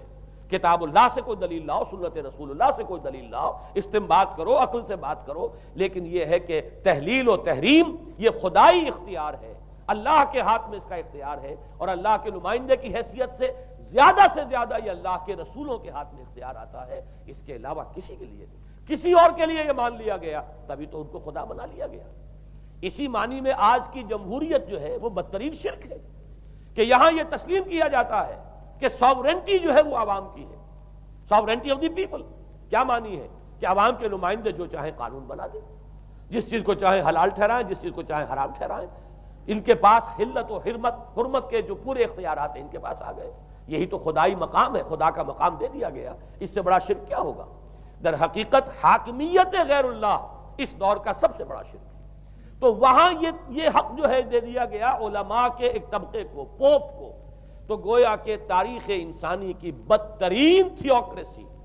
بدترین مذہبی استبدادی حکومت قائم ہوئی ہے یورپ میں۔ اس کے حوالے سے میں کچھ تاریخی حوالے بھی اب آپ کے سامنے رکھ دوں۔ دیکھیے جب تک پال نے یہ کام شروع کیا ہے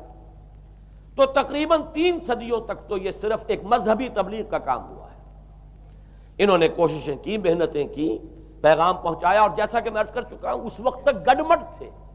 پال کے ماننے والے بھی تھے اور حضرت مسیح کے جو اصل صحابہ تھے جو ان کے حواریین تھے ان کے ماننے والے بھی تھے، لہذا کشمکش ان کے اندر بھی چل رہی تھی۔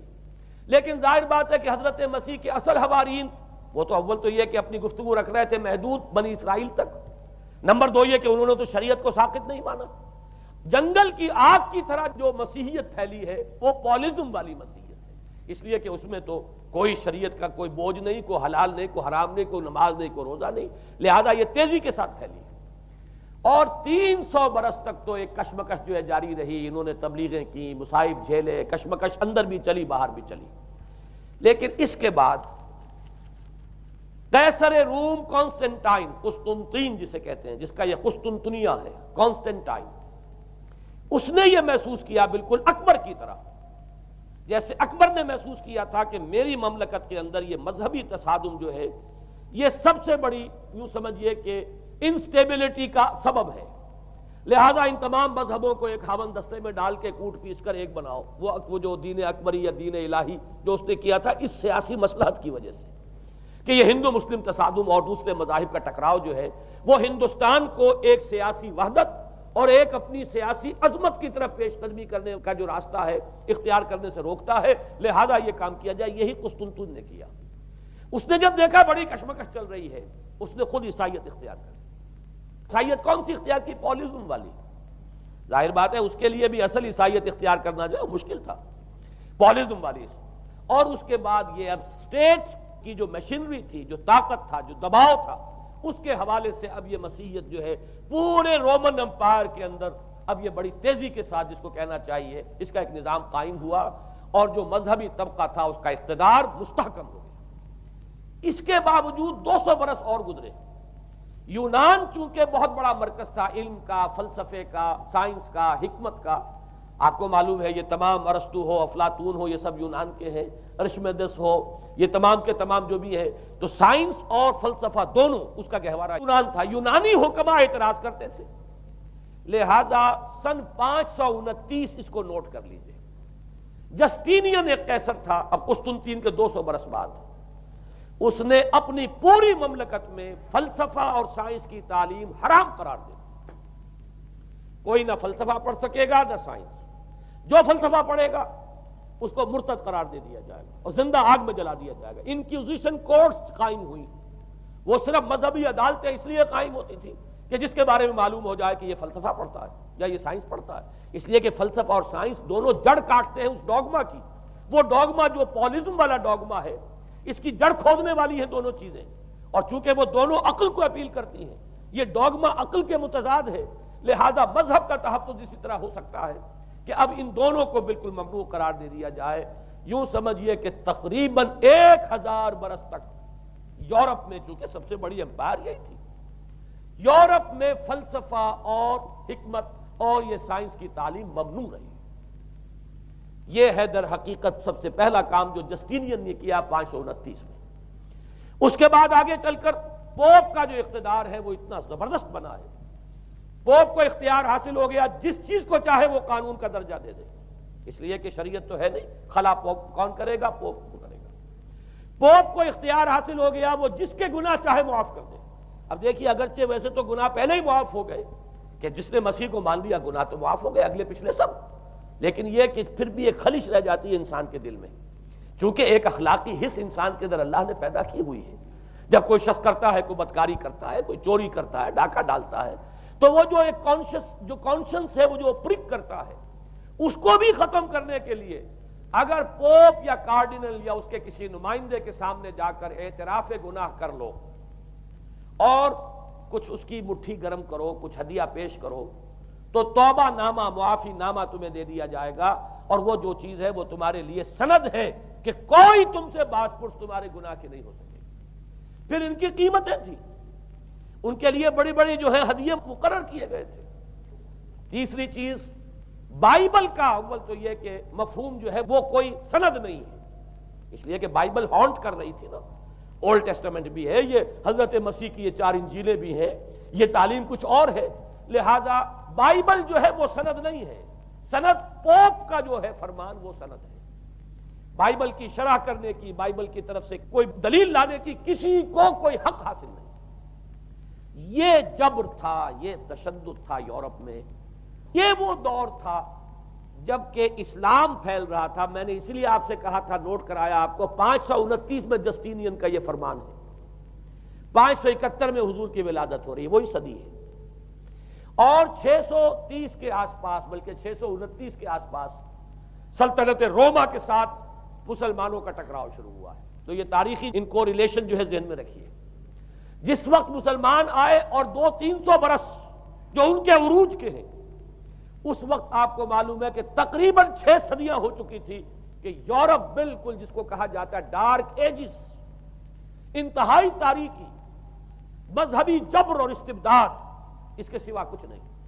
اور وہ ملاؤں کی حکومت جسے آپ کہیں گے، جسے آج کل کی اصطلاح میں کہا جائے گا، وہ جس کو چاہے جو چاہے سزا دے دے. پوپ کو اختیار حاصل ہے. کسی کے بارے میں ذرا جیسے بعض اوقات خبریں سچی ہیں یا جھوٹی، لیکن میں مثال دے رہا ہوں جیسے خبریں آتی رہی ہیں ایران کے بارے میں کہ کہیں اگر معلوم ہو گیا ہے تو پاسداران انقلاب پہنچے اور سمری ٹرائل اور فوراً ختم کیا آدمی کو. اس قسم سے انکوزیشن رپورٹس جو ہیں وہ کورٹس وہاں قائم ہوئی، اور یوں سمجھیے کہ لاکھوں افراد تحت کیے گئے، زندہ جلائے گئے. لیکن اس کے بعد جب عالم اسلام میں وہ روشنی پھیلی، اور خاص طور پر بنو عباس کے زمانے میں، اب بھاگ بھاگ کر وہاں جو بھی تھے فلسفے کے اور سائنس کے کوئی دلچسپی رکھنے والے، وہ بھاگ کر عالم اسلام میں آ گئے. یہاں اب وہ کتابیں جو ہیں ان کے ترجمے ہوئے. خاص طور پر مامون اور ہارون الرشید کے زمانے کے اندر یہ علم جو ہے ہندوستان سے بھی لیا، یونان سے بھی لیا مسلمانوں نے، اور اس کے بعد یہ غرناطہ اور قرطبہ کی یونیورسٹیوں کے ذریعے سے اس علم نے پینیٹریٹ کیا ہے دوبارہ یورپ میں. دیکھیے سرکل کیسے بنا ہے. یونان کا علم آیا ہے پہلے عالم اسلام میں، مڈل ایسٹ میں، اور پھر ادھر سے ہو کر چکر کھا کر اور اسپین کی یونیورسٹیوں کے ذریعے سے یورپ میں انٹروڈیوس ہوا ہے. اس وقت پھر اصلاح مذہب کی تحریک شروع ہوئی، اور ساتھ ہی تحریک احیاء العلوم رینیسنس، اس کے نتیجے میں وہاں بیداری پیدا ہوئی. لیکن یہ بیداری اب آپ نوٹ کر لیجئے، ایک تو پروٹیسٹنٹ مذہب پیدا ہوا، اور کئی سو برس تک تصادم رہا کیتھولکس کے اندر اور پروٹیسٹنٹس میں. پورے اسلام کی تاریخ میں کبھی اتنے خونی فسادات نہیں ہوئے ہیں، کبھی بھی شیعہ سنی فساد بھی کبھی اتنا نہیں ہوا جتنا کہ کئی سو برس تک رومن کیتھولکس اور پروٹیسٹنٹس کے مابین یورپ میں ہوتا رہا ہے.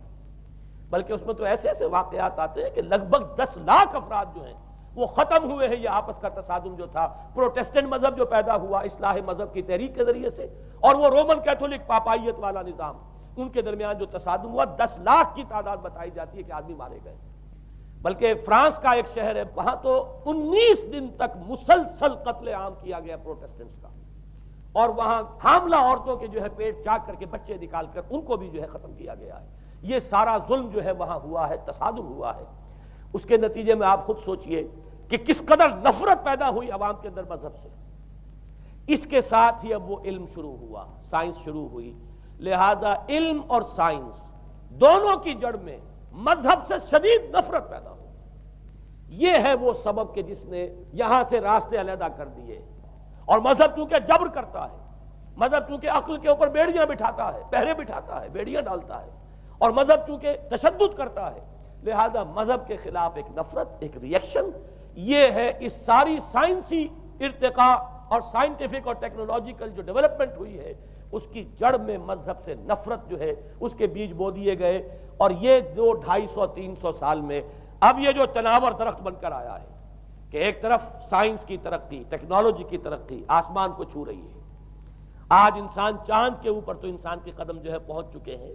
اور آپ کا ایک راکٹ جو ہے وہ پورے تمام سیارے جو ہیں ہمارے سولر سسٹم کے ہیں ان سب کا چکر لگا کر، اور وہ اس سے باہر چلا گیا ہے، خلا کے اندر کہاں گیا کچھ پتا نہیں. لیکن یہ کہ تقریباً یوں سمجھیے کہ سن 77 کا چلا ہوا وہ،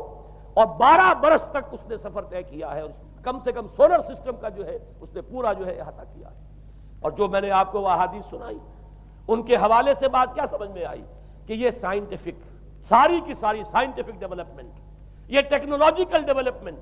لیکن چونکہ اس کے ساتھ مذہب کا انکار ہے، خدا پر ایمان نہیں ہے، آخرت کا یقین نہیں ہے، روح کا گویا کہ انکار، روحانیت تو بہت دور کی بات ہے، روح کا بھی انکار. نتیجہ یہ ہے کہ ان دونوں چیزوں کے مابین وہ گیپ جسے میں نے کہا تھا ایپالنگ گیپ، ایک بہت بڑا گیپ ہے جو پیدا ہو چکا ہے. اب میں حدیث آپ کو سنا رہا ہوں. بخاری شریف میں جو روایت ہے، حضور نے فرمایا کہ دجال کے ماتھے پر لکھا ہوا ہوگا کافارا، کفر. الفاظ یہ ہے انہو مکتوب بین عینیہ کافارا، علیحدہ علیحدہ،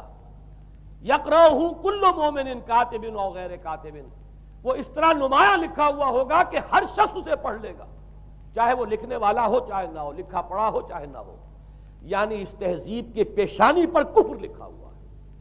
مذہب سے دشمنی، مذہب سے بودھ، مذہب سے دوری، مذہب کی ہر چیز کی نفی. آج جو ایک ورلڈ سیویلائزیشن ہے، ایک عالمی تہذیب ہے جس کا کہ غلبہ ہے ہمارے اس پورے گلوب پر، اس میں 3 چیزوں کے مقابلے میں 3 چیزوں کی اہمیت ہے. خدا کی اہمیت نہیں ہے، ہوگا، ہم انکار بھی نہیں کرتے، لیکن ہم جانتے بھی نہیں کہ ہے کہ نہیں. ہاں اہمیت کائنات کی ہے، غور کرو، کائنات کے قوانین کو سمجھو، ایکسپلائٹ کرو، قوت جو ہے نیچر کی قوت اس کو مسخر کرو، اس کو استعمال کرو، ہوگا خدا ہے یا نہیں ہے، چھوڑو اس بحث کو۔ اصل اہمیت جو ہے وہ کائنات کی، اسی طرح اصل اہمیت اس جسم کی ہے، مادے کی ہے۔ روح ہوگی کوئی شے ہمیں نہیں پتا، نہ ہم دیکھ سکتے ہیں، نہ ہم اسے چھو سکتے ہیں، نہ چکھ سکتے ہیں، ہوگی، لیکن یہ کہ اصل جو ہے اہمیت وہ مادے کی اور جسم کی، اس کی فکر کرو۔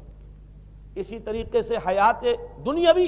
اصل شے حیات دنیاوی ہے، اس کو بناؤ، سنوارو، بہتر سے بہتر زندگی گزارو، ویلفیئر سٹیٹ ہو، بہت ہی عمدہ ماحول ہو اور ہر چیز کو، لیکن حیات اخروی ہوگی، اب تو آرام سے گزرتی ہے، آخرت کی خبر خدا جانے ہے یا نہیں ہے، اس سے ہمیں کوئی بحث نہیں۔ تین چیزوں کے مقابلے میں تین چیزوں کی اہمیت، یا یوں کہیے کہ تین چیزوں کے مقابلے میں مقابل کی تین چیزوں کو بالکل غیر اہم، اس کی طرف کوئی توجہ ہی نہیں۔ توجہ کا ارتکاز کائنات پر ہے، ذات باری تعالیٰ پر نہیں۔ ذات و صفات باری تعالیٰ ایک صرف علمی موضوع ہے، اصل توجہ کی شے کائنات ہے۔ روح ہوگی کوئی شے، اصل شے جسم ہے اور مادہ ہے۔ حیات اخروی ہمیں نہیں پتا، کسی نے واپس آ کر خبر نہیں دی مرنے کے بعد، لہذا ہم نہیں کہہ سکتے ہے کہ نہیں ہے۔ البتہ یہ کہ حیات دنیا بھی تو ہے، اس کو مضبوطی کے ساتھ تھامو، اس کو بہتر بناؤ۔ توجہ کا اصل ارتکاز حیات دنیاوی پر ہے۔ یہ ہے وہ گلوبل سویلائزیشن جو در حقیقت یورپ سے ابری، اور یورپ سے ابری ہے، اس کی بنیاد میں مذہب کی دشمنی موجود تھی، جو رد عمل تھا در حقیقت اس پاپائیت کے نظام کا جو پولزم کے ذریعے سے دنیا میں قائم ہوا، یہ وجہ ہے۔ اور آج انسان جہاں کھڑا ہے، غور کیجئے، انتہائی ہولناک جنگ جو ہے وہ اس کے سر پر ایک خطرے کے طور پر مسلط ہے۔ دو جنگیں اس ایک صدی میں ایسی ہو چکی ہیں جنہیں اپنے ورلڈ وار 1 اور ورلڈ وار 2، اتنے بڑے پیمانے پر قتل و غارت دنیا میں پہلے کبھی نہیں ہوئی، اس لیے کہ پہلے فوجوں کی جنگیں ہوتی تھی، آبادیوں پر جا کر کہیں کوئی قتل عام ہو گیا، ورنہ یہ کہ قبضہ لیا، پہلے وہ کسی اور کی ریت تھے، اب کسی اور کی ریت ہو گئی۔ آیا بابر آیا، اس نے پانی پت کے میدان کے اندر ابراہیم لودھی کو شکست دے دی، دلی میں آ کر اس نے کسی کا خون نہیں بہایا، بس وہ آ کے تخت پر قابض ہو گئے۔ کہیں کہیں ہوئے ہیں فتنے، یا پھر عذاب الہی آتے رہے ہیں کہ رسولوں کے انکار کی سزا کے طور پر قوم نسیہ منسیہ کی گئی ہیں، لیکن جنگیں جو دنیا میں ہوتی تھی، وہ جنگوں کا معاملہ جو ہے وہ اس نوعیت کا ہوتا تھا، وہ فوجوں کے درمیان ٹکراؤ ہوتا تھا، میدان جنگ میں کشتوں کے پشتے لگتے تھے، لیکن اس کے بعد نہیں ہو گیا، کہیں کسی نے بہت غصہ نکال لیا۔ لیکن اس صدی میں اب جو جنگیں ہوئی ہیں اس سے تو ملک کے ملک تہس نہس ہوئے ہیں، آبادیاں ختم ہوئی ہیں، اور جو تیسری جنگ ہوگی یہ جان لیجئے، آخر انسان کب تک اسے ٹالے گا؟ رشیا کے بارے میں یہ سمجھنا کہ وہ پیچھے ہٹ گیا ہے، پسپائی اختیار کر لی، اس نے بہت بڑی حماقت ہے۔ وہ در حقیقت اب ڈپلومیسی کی راہ سے سپریمیسی چاہتا ہے، لہذا تصادم تو ہو کر رہنا۔ مولانا مناظر حسن گیلانی رحمۃ اللہ علیہ کے خیالات جو ہیں وہ مجھے اس سورہ کہف کے ابتدائی آیات کے ضمن میں مجھے ان سے اتفاق ہے، اور بہت سی چیزیں ان سے ماخوذ ہیں۔ اسی طریقے سے جو حدیث اب میں آپ کو بتا رہا ہوں، میرے سامنے اس کا متن نہیں ہے، مولانا حامد میاں رحمۃ اللہ علیہ انہوں نے مجھے یہ بتایا تھا کہ جو میں نے جمع کیے ہیں حالات و واقعات، قیامت سے پہلے جو حالات و واقعات پیش آنے والے ہیں، جن کی پیشین گوئی احادیث میں ہیں، ان سے معلوم ہوتا ہے کہ ایک بہت بڑی خوفناک جنگ ہوگی، اتنی بڑی خوفناک جنگ، اور ان کے الفاظ یہ ہے کہ اس میں دونوں فریق جو ہوں گے ان میں بڑی تعداد عیسائیوں کی ہوگی، ادھر بھی ادھر بھی، ایک طرف البتہ عیسائیوں کے ساتھ مسلمان بھی ہوں گے، یہودی بھی ہوں گے، اور دوسری طرف خالص عیسائی طاقت ہوگی، اور ان کے درمیان اتنی خوفناک جنگ ہوگی۔ الفاظ ان کے یہ ہیں اس حدیث کے جو انہوں نے مجھے بتائے کہ ایک پرندہ سینکڑوں میل تک پرواز کرے گا اور اسے سوائے لاشوں کے اور کچھ نظر نہیں آئے۔ آپ تصور کیجئے اگر ایٹامک وار ہو جاتی تو یہی ہوگا، تہس نہس ہو جائے گا معاملہ، ختم ہو کر رہ جائے گی چیز۔ اور یہ چیز جو ہے یہ بہرحال یہ جتنا کچھ پائل اپ کیا گیا ہے، یہ ڈسٹرکٹیو فورس، سائنس کی یوں سمجھیے کہ معراج اب یہی ہے۔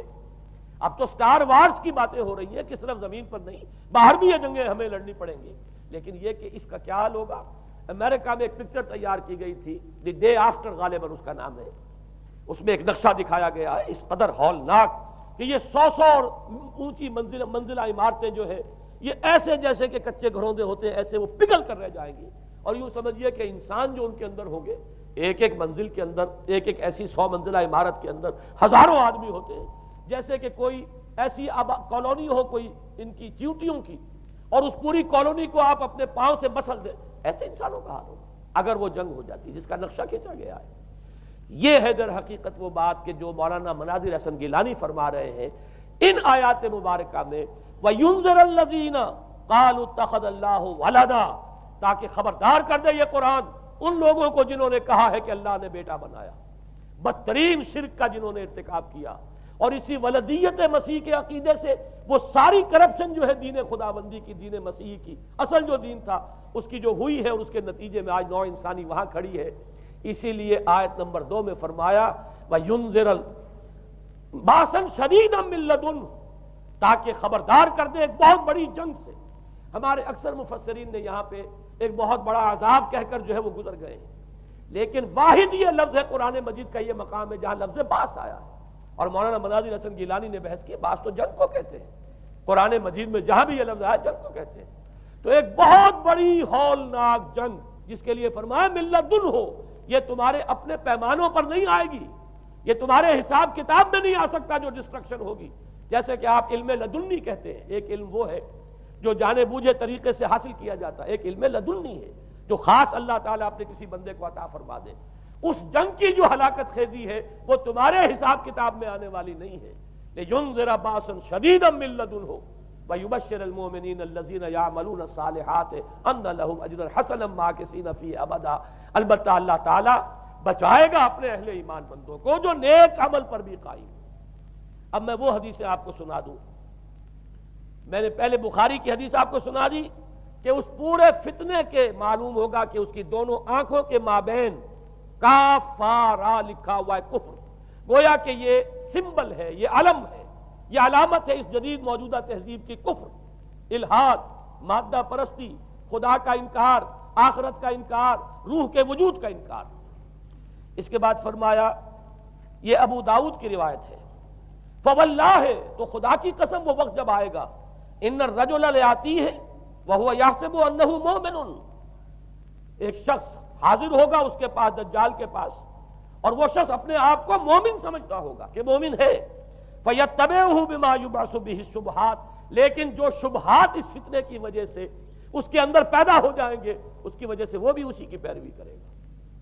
آج آپ عالم اسلام کا نقشہ دیکھ لیجئے، ذہنوں کے اندر جو شبہات ہیں، ایمان کے بارے میں یقین کی کیفیت کتنوں کو حاصل ہے، وہی ساری ہماری بھی ویلیوز ہیں، وہی مادی تہذیب جو ہے، آج ہم بھی اسی کے پیروکار ہیں، سمجھتے ہیں اپنے آپ کو مسلمان، سمجھتے ہیں مومن، لیکن ذرا تجزیہ کیجئے۔ اسی کو میں نے اپنے اس کتابچے میں اسلام کی نشأت ثانیہ میں تفصیل سے واضح کیا ہے کہ در حقیقت رگو پے میں سرایت کر گئی ہے یہ تہذیب، بظاہر جو ہے نظر آتا ہے جیسے روئے ارضی پر، زمین کے اوپر تو آپ کو کہیں اونچائی نظر آ جائے گی، کہیں نیچائی نظر آ جائے گی، کہیں پانی ہے کہیں خشکی ہے، ذرا اوپر چلے جائیں تو ہوا ہے، ہوا کا غلاف پورے کرۂ ارضی کو اپنے اندر لیے ہوئے۔ یہی حال ہے ہر ملک میں آپ چلے جائیں، نیچے کے لوگوں میں کچھ مذہب نظر آ جائے گا تھوڑا بہت۔ ہندوستان میں بھی اگر کوئی مندروں میں جاتا تو گھٹیا آدمی جاتے ہیں، بیچارے نیچ لوگ جاتے ہیں، بڑا لوگ آدمی کوئی نہیں جاتا۔ ہمارے ہاں بھی جا کے ہوتے ہیں مساجد میں سفارا تو غریب، پردہ رکھتے ہیں اگر کوئی تمہارا تو غریب۔ شہروں میں ایک کاروباری طبقہ ضرور ایسا ہے جو نماز روزے کے ساتھ اس کا ایک شوق ہے، لیکن آپ جا کے دیکھ لیجئے دیہات کے اندر کیا حال ہے۔ تو معلوم یہ ہوا کہ نیچے تو شاید کچھ نہ کچھ فرق ہے، یہ مسلمان ملک ہے، یہ ہندو ملک ہے، یہ فلاں ملک ہے، یہ بدھ مت کا ملک ہے، لیکن اوپر چلے جائیں یعنی ہر ملک کے اوپر جو ایلیٹ ہے، جو اعلیٰ تعلیم یافتہ، جو آپ کی ملٹری اور سول بیوروکریسی ہے ٹاپ کی، وہ تو ایک ہی رنگ میں رگے ہوئے، ان کا لباس وہی، ان کا رہن سہن وہی، ان کا تمدن وہی، نام کا فرق اگر نہ ہو تو پتہ نہیں چلے گا یہ مسلمان ہے کہ ہندو ہے کہ سکھ ہے، پر پتہ چلے گا وی پی سنگھ نام ہے تو پتہ چلے گا کہ ہندو ہے، لیکن یہ کہ باقی اس کی وضاحت، اس کا لباس، اس کا اٹھنا بیٹھنا، آپ کے ہاں یہ تو کچھ عوامی دور میں آ کے کرتا شلوار جو ہے وہ آئی ہے، لیکن وہ بھی اندرون ملک ہوتی ہے، باہر جا کر ہمارے اپنے ان لوگوں کے جو لباس ہوتے ہیں آپ کو دیکھیے کہاں فرق معلوم ہو جائے گا کہ کون مسلمان ہے اور کون ہندو اور کون پارسی ہے اور کون عیسائی۔ تو معلوم یہ ہوا کہ اوپر ایک ہی گلوبل سویلائزیشن ہے جس کا دورہ ہے، اور اس سویلائزیشن کے ماتھے پر لکھا ہوا ہے کافارا، اس میں وہ ایمان نہیں ہے، اس میں الحاد ہے، مادہ پرستی ہے، کفر ہے۔ اس میں آخری حدیث جو میں آپ کو سنا رہا ہوں، حضور نے فرمایا آخر من یخرج الیہ النساء، اس فتنے کی طرف پیش قدمی کرنے والا آخری طبقہ ہوگا عورتوں کا۔ وہ جب اس تہذیب کی طرف لپکیں گے، یہ طبقہ جب آگے بڑھے گا، یہ جو ہمارے ہاں بھی جلوس نکلتے ہیں، شریعت کا مذاق اڑانے والے جلوس، اسلامی احکام کی نفی کرنے والے جلوس نکلتے ہیں، اور ان کے جس طریقے سے ڈسپلے ہوتا ہے اخبارات کے اندر، جتنا ان کے لیے اعزاز ہے، جتنی ان کے لیے یہاں پر تکریم ہے ہمارے معاشرے کے اندر، اس کو پیش نظر رکھیے۔ آخر من یخرج الیہ النساء حتی ان الرجل لیرجع الی امہ وابنتہ واختہ وعمتہ فیوثقها رباطا، یہاں تک کہ ایک بندہ مومن کا حال یہ ہو جائے گا کہ وہ دوڑے گا اور کوشش کرے گا اپنی ماں کو، بیٹی کو، بہن کو، پھپھی کو باندھ کر رکھے کہ وہ نکل نہ جائے۔ یہ حال ہو جائے گا کسی شخص کا۔ آج کتنے لوگ بے بس ہو چکے ہیں، اب وہ باندھ کر رکھنے والے بھی گویا کہ ہتھیار ڈال چکے، ورنہ یہ کہ ایک دور تھا کہ کچھ نہ کچھ باندھ کر رکھنے والے تو تھے، لیکن اب تو آزادی کی صورت آئی ہے تو باندھ کر رکھنے والے جو ہے وہ ہار مان چکے ہیں۔ اب تو آپ دیکھیں گے اچھے بھلے نظر یہ آتا ہے، داڑھی رکھی ہوئی ہے، خود جو ہے وہ مذہبی مزاج کے ہیں، لیکن بالکل بے پردہ کو خاتون جو ہے این ان کے اسکوٹر کے پیچھے بیٹھی ہوئی یا ان کے کار کے اندر ان کی برابر کی سیٹ کے اوپر بیٹھی ہوئی جا رہی ہے۔ بے پردگی، یہ اباحیت، ہمارے اخبارات کا جو حال ہے اس کو دیکھیے۔ خدا کے لیے یہ رنگین صفحات بند کرو، لیکن مجال ہے جو کسی کے کان پر جوں تک نہیں دی۔ لہذا حدیث کے الفاظ نوٹ کیجئے، آخر من یخرج الیہ النساء، اس فتنے کی طرف پیش قدمی کرنے میں آخری طبقہ جو ہوگا وہ خواتین کا ہوگا۔ حتی ان الرجل لیرجع الی امہ وابنتہ واختہ وعمتہ، یہاں تک کہ آدمی دوڑے گا، پکڑے گا اپنی ماں کو، اپنی بیٹی کو، اپنی بہن کو، اپنی پھپھی کو، اور اسے باندھ کے ہی کوشش کرے گا کہ کہیں وہ اس طریقے سے اس دجالی فتنے کے اندر جو ہے وہ اسی کی پیروی کے اندر گھر سے نہ نکل جائے۔ یہ ہے وہ فتنہ جس کی لپیٹ میں اس وقت پوری دنیا آئی ہوئی ہے۔ اب نوٹ کیجئے، اس فتنے کے لیے اب میں چند باتیں اور کہہ رہا ہوں۔ لغوی بحث کیا ہے؟ دجال کسے کہتے ہیں؟ یہ بنا ہے لفظ دجل سے۔ دجل اور فریب یہ ہماری زبان میں بھی مستعمل، دجل و فریب، دھوکہ دینے والی شے، ملمہ، حقیقت کچھ ہو اوپر کچھ اور پردہ ڈال دیا گیا، یہ دجل ہے۔ گندم نمائی جو فروشی دجل ہے، فریب ہے۔ اسی کے لیے دوسرا لفظ عربی زبان کا جو قرآن میں کثرت سے آیا وہ غرور ہے، دھوکہ۔ اصل میں یہ دنیا دھوکہ ہے جو حیات اخروی کے لیے ایک پردہ بن کر ہماری آنکھوں پر پڑ گیا ہے۔ میں وہ آیات اب آپ کو جلدی سے سنا رہا ہوں۔ فرمایا وَمَا الْحَيَاةُ الدُّنْيَا إِلَّا مَتَاعُ الْغُرُورِ، سورہ آل عمران میں بھی آیت آئی، سورہ حدید میں بھی۔ لوگوں سن لو، یہ دنیا کی زندگی سوائے دھوکے کو کچھ نہیں۔ میں بعد میں عرض کر دوں گا کہ ایک دوسرا رخ بھی ہے دنیا کی زندگی کا، لیکن اس وقت یہ آیات سن لیجئے۔ غرتکم الحیات الدنیا، تمہیں دھوکے میں ڈال دیا اس دنیا کی زندگی نے، یہ سورہ جاسیہ کی آیت نمبر 35 ہے۔ غرتہم الحیات الدنیا، انہیں دھوکے میں ڈال دیا دنیا کی زندگی نے، یہ سورہ انعام میں آیت نمبر 70 بھی ہے، آیت نمبر 130 بھی ہے۔ تیسری مرتبہ سورہ اعراف میں آیت نمبر 51 ہے، اور 2 مرتبہ سورہ لقمان اور سورہ فاطر میں آیا فَلَا يَغُرَّنَّكُمُ الْحَيَاةُ الدُّنْيَا وَلَا يَغُرَّنَّكُمْ بِاللَّهِ الْغَرُورُ، دیکھو لوگوں کہیں تمہیں دنیا کی زندگی دھوکے میں نہ ڈال دے۔ یہ دنیا کی زندگی جو ہے دھوکہ بن کر ایک فریب کا پردہ ہمارے آنکھوں پر ڈالتی ہے کہ یہ ہمارا مطلوب مقصود، اسی کے لیے بھاگ دوڑ، اسی کو بنانا سنوارنا، وہ جو میں عرض کر چکا ہوں 3 چیزوں کے مقابلے میں 3 چیزوں کی اہمیت۔ حیات دنیاوی جب مطلوب بن جائے، حیات دنیاوی جب انسان کی اصل محبوب بن جائے، تو گویا کہ حیات اخروی اب نگاہوں سے اوجھل ہو گئی، آنکھ اوجھل پہاڑ اوجھل۔ یہی ہے اصل دجل، یہی ہے اصل فریب۔ آیات اور سنیے، سورہ اعلیٰ بل تؤثرون الحیات الدنیا والآخرۃ خیر وابقیٰ، لوگوں تمہاری گمراہی کی اصل جڑ بنیاد کیا ہے؟ تم دنیا کی زندگی کو ترجیح دیتے ہو جبکہ آخرت بہتر بھی ہے اور باقی رہنے والی بھی ہے۔ کلا بل تحبون العاجلہ وتذرون الآخرہ،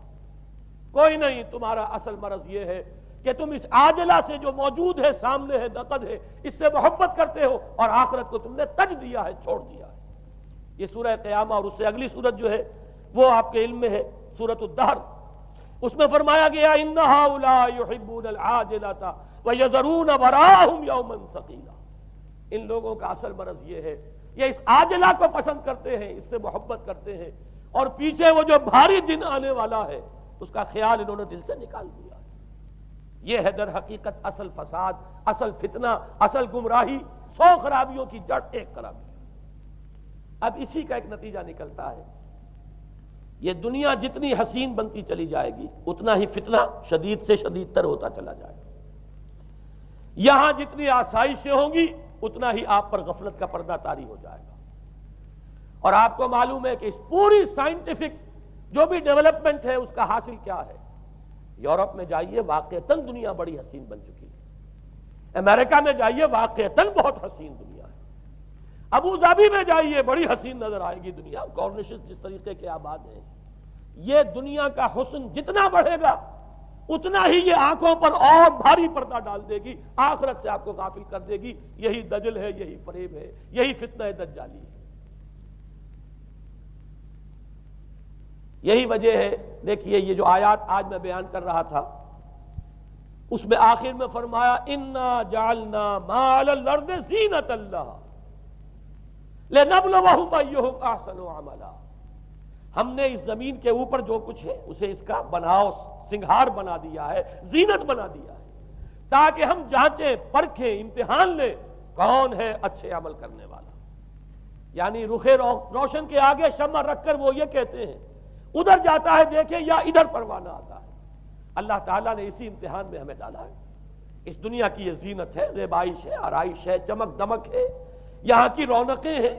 ان کو دیکھ کر آدمی ہل جاتا ہے، انہی کے پیچھے پڑ جاتا ہے، حلال سے حرام سے، جائز سے ناجائز سے،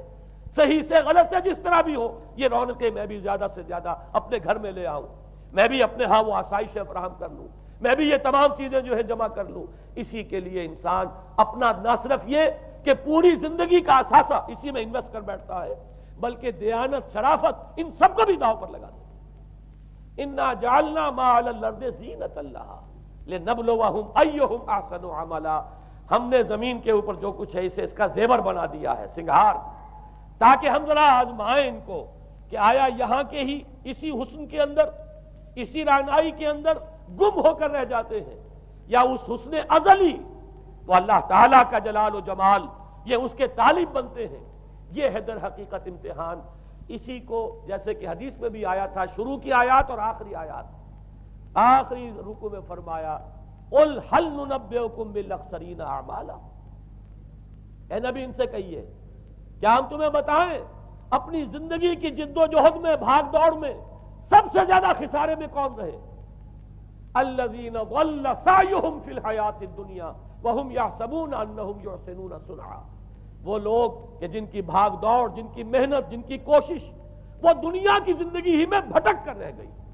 اور وہ اپنے کہیں یہ سمجھتے رہے کہ ہم بڑے کامیاب ہو رہے ہیں، بہت اچھے کام کر رہے ہیں، ہم نے اتنی ترقی کر لی، ہم نے یہ کچھ بنا لیا، میں نے یہ جائیداد بنا لی، میں نے یہ کچھ مقام حاصل کر لیا، لیکن مطلوب و مقصود دنیا۔ ضل سعیہم فی الحیاۃ الدنیا، انہوں نے دنیا کی زندگی ہی کے اندر اپنی ساری سعی و جہد کو بھٹکا کر رکھ دیا۔ میں اس کا جو دوسرا رخ بتانا چاہتا تھا وہ ایک حدیث کے حوالے سے ہے۔ اگر آخرت مطلوب و مقصود رہے تو یہ دنیا آخرت کی کھیتی بن جاتی ہے۔ حضور نے فرمایا دنیا مزرعۃ الآخرہ، اگر تمہارا مطلوب و مقصود آخرت ہے تو پھر یہ دنیا کے اندر یہ کھیتی ہے، بو گے یہاں تو وہاں کاٹو گے، نیک اعمال کرو، خدمت خلق کے لیے کوشاں ہو جاؤ، لوگوں کی ہدایت کے لیے اپنی توانائیاں جو ہے وقف کرو، خیرکم من تعلم القرآن وعلمہ، اس دنیا میں محنت کرو گے تو آخرت میں اجر و ثواب پاؤ گے۔ الدنیا مزرعۃ الآخرہ، اگر آخرت مطلوب و مقصود ہو تو دنیا بڑی قیمتی ہے، اس کا ایک ایک لمحہ بڑا قیمتی ہے۔ تو حیات دنیا بھی نہ صرف یہ کہ غیر حقیقی نہیں بلکہ بہت قدر و قیمت کی حامل، لیکن اگر پردہ پڑ گیا،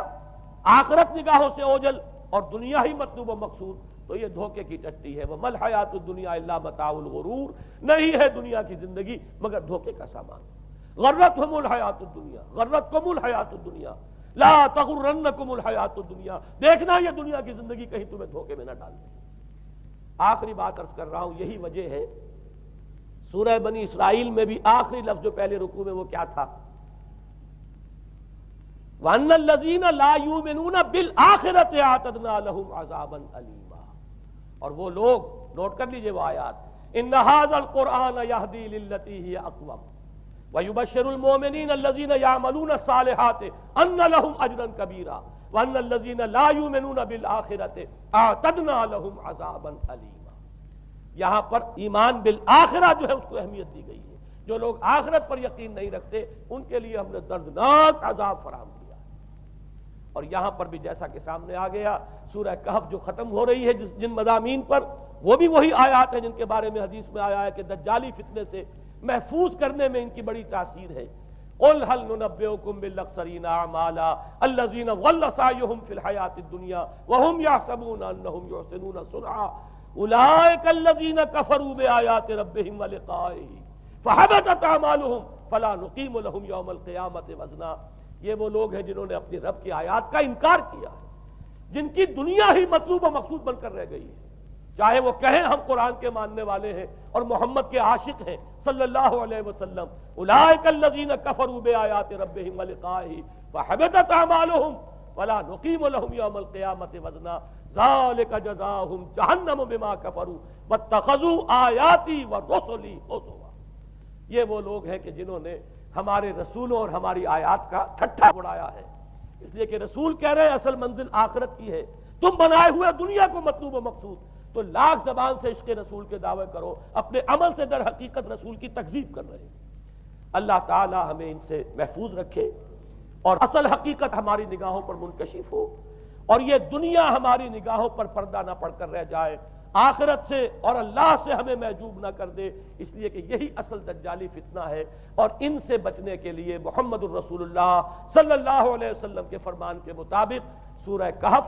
میں نے کچھ ابتدائی اور آخری آیات کا صرف حوالہ دے دیا ہے، لیکن یہ کہ اس کے مضامین میں درمیان میں بھی کچھ چیزیں ہیں. اب میں اس طرح ایک ایک لفظ کے حوالے سے تو آئندہ ان کا تذکرہ نہیں کر سکوں گا، لیکن یہ ہے کہ میں موٹے موٹے مضامین انشاءاللہ سورہ کہف میں اس موضوع سے متعلق بیان کروں گا. اقول قولی ھذا واستغفر اللہ لی ولکم ولسائر المسلمین والمسلمات.